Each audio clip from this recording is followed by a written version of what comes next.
ఇక్కడికి ఇచ్చేసిన గుడివాడ శాసనసభ్యులు వెనిగండ్ల రాము గారికి, అలాగే మాజీ శాసనసభ్యులు రావి వెంకటేశ్వరరావు గారికి,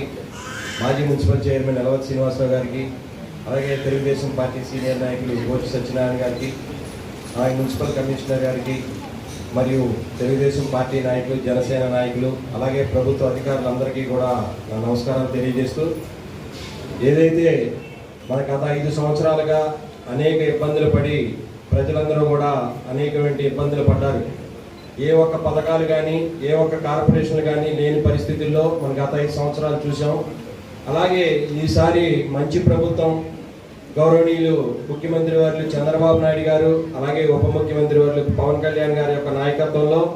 ఆంధ్రప్రదేశ్ రాష్ట్ర భవిష్యత్తు మంచి రోజులు వచ్చాయని చెప్పుకోవడానికి మనందరం కూడా అనేక పథకాలు ఈ 100 రోజుల్లో మనం చూసాం. అలాగే ఇంకా రాబోయే రోజుల్లో అనేక పథకాలు